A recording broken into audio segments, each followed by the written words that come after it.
I like to call it legal torture. It is. Yeah, that's what you're saying on the way up here. It is legal torture.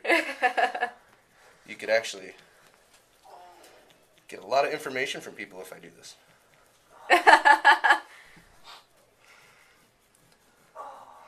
Good. Okay. Definitely getting some bruising in Can there. you see that? Already that petechiae coming? Yeah. And that's actually really good because that's the premise behind what we're doing with graston is you're wanting to remodel the tissue. When you have adhesions, you have fibroblasts that are actually haphazard in the muscle, and that's essentially what adhesion is. What we want to do is we want to direct the therapy by actually breaking those up. We're actually remodeling that tissue to actually bring new connective tissue that's actually healthy. It's more elastic and has better flexibility. I felt some numbing in my calf too. I don't know if I should tell you that. No, that's important because what's happened there is the injury. Anytime you have an injury with the hammy, the nerves that are going to trace down with the muscle, once they hit and taper into the popliteal fossa, that's where they're going to be more subject to the inflammation. So you probably picked up either like the peroneal nerve, you know, or one of those that come down into the leg, and you started having some numbness in the calf, which is not ever good. So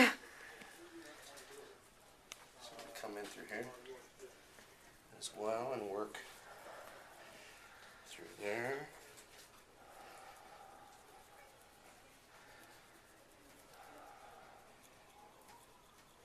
And this is cross friction, utilizing graston through these tissues, kind of like a Cerix, which is kind of an old way of doing it with your hands. Massage therapists learn.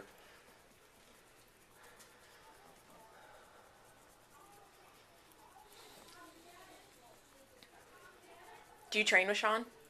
I don't train with Sean. No, I don't think many people can, because he's so intense. You got that right. He just likes to pretend he is. I hope he sees this. He's really not tough at all. There you go.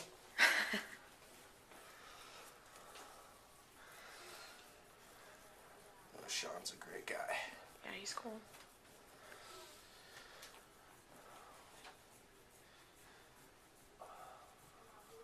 Is he still periodically coming down to Big Iron, Mick? He hasn't been since probably January. That's what I thought. He kind of went bodybuilding there for a while. I haven't seen him in some time. He's been less injured because I think of switching it up, you know. Yeah, I told him I was going to be here. He said he just woke up like 5 minutes before I got here, so I don't know if he's going to come up or not.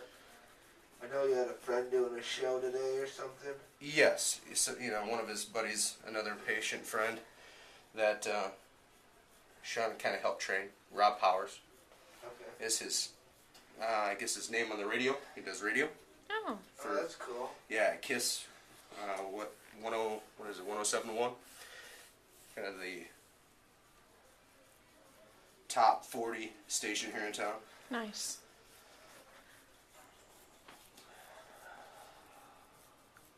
Which is kind of fun for him because last year he actually was the MC for the show, and this year he's like, "No, I'm gonna do it. This time I'm gonna be in it." So, and he looks good. I'm hoping Rob wins it actually.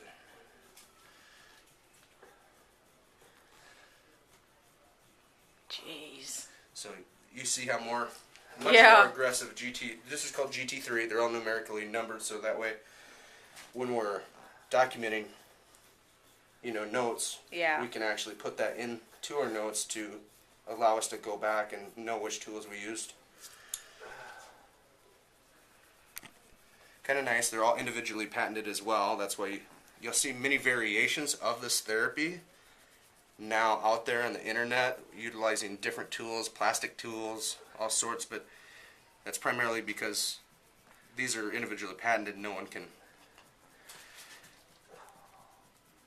try to replicate them. Aren't they pretty expensive, you said? Yeah, they're a set of tools is $3 grand. So he's doing really good though.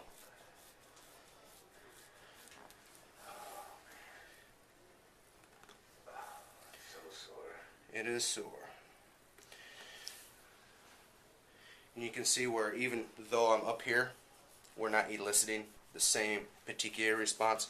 So wherever this is, primarily you're going to know that at one point in time there was an injury here, the soft tissue had broke. Nice.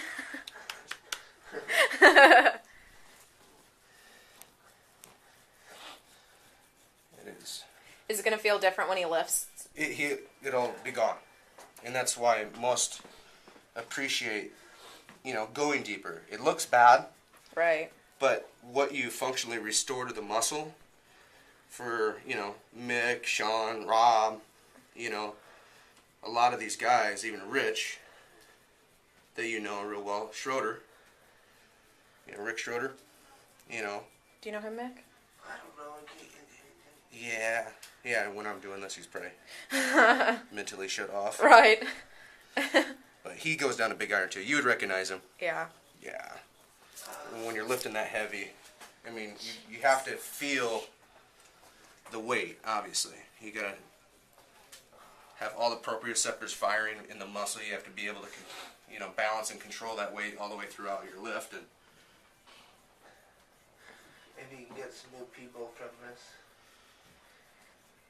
well, yeah, I think it was a great way for you guys to show maybe the guys at Big Iron or whoever Well, that don't know the difference, or even the chiropractor down there that you guys Yeah. know. I don't think they understand. When I do it, you can't be nice. If you're not nice to your body when you work out, you can't be nice to it when you're doing therapy. You got to get in there deep. I'll put it on my log on Elite. So it gets a few viewers. But you can already tell, even just palpating this, Mick, how much softer the tissue, how much more fluid the striated muscle actually feels. Sure. Which is great. Now, what I'm going to do is I'm going to actually have you flip to your back. How did round one feel? Exactly like I remember. Terrible. Now we're going to come up under. You're going to palpate the same way. But he's now laying on his back. We're going to get right up underneath. Right in that popliteal fossa. We're going to come down here. Now what I want you to do is straighten your leg. Straighten it all the way down while I'm here. I got that pushed up underneath. And then you're actually working. Good. Then we're going to come up underneath the other side. Want me to lift it up? Yeah, right there. And then there's inside that biceps femoris tendon and the medial aspect. Now go ahead and straighten the knee. Oh, God. And you're Good. working Everyone right, take a look at what the whole twisting motion. yeah, right there on the bone. And then right there, up underneath. Good.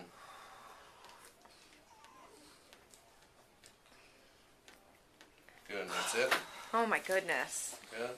Mick was trying to tell me yesterday that this is more painful than giving birth. What would you say? What do you say? I've never given birth, but I do have most guys that, say this is tougher than getting a tattoo.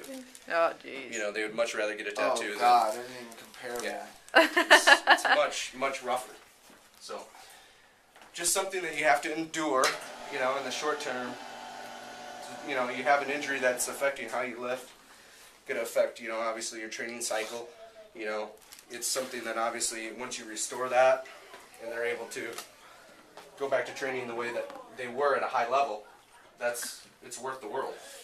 Especially if you got a show coming, competition.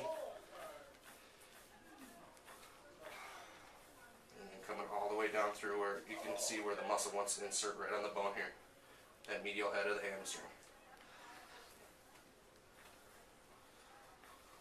Good. Awesome. And then the most important part is always, like we're doing here, we're stretching while we're actually working to gain the functional length of the hamstring. Good. And this is going to actually work that low back and hip. Good. Not bad. Any pain or discomfort through here as I do that? Not just tenderness.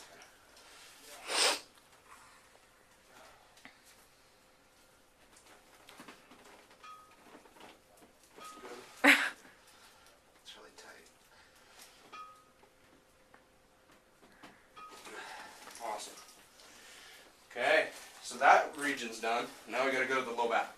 Well, it's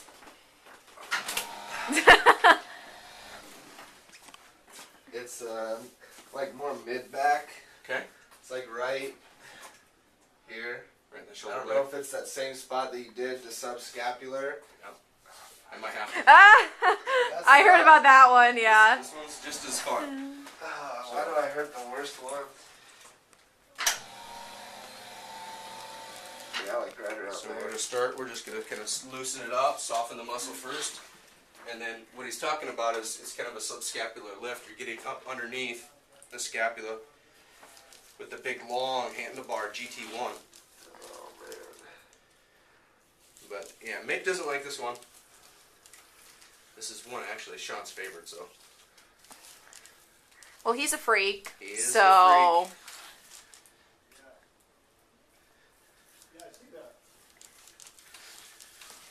Okay.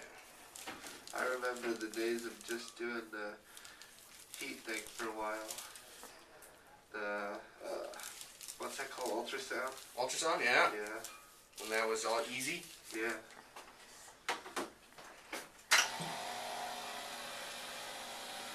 You want to get in here, and you're just going to go with, again, knowing your functional anatomy. So kind of hitting the upper trap.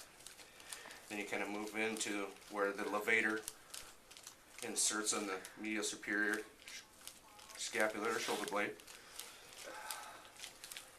And you can see exactly where it wants to insert on Mick because the petechiae, the density of the petechiae right at that border is very dense.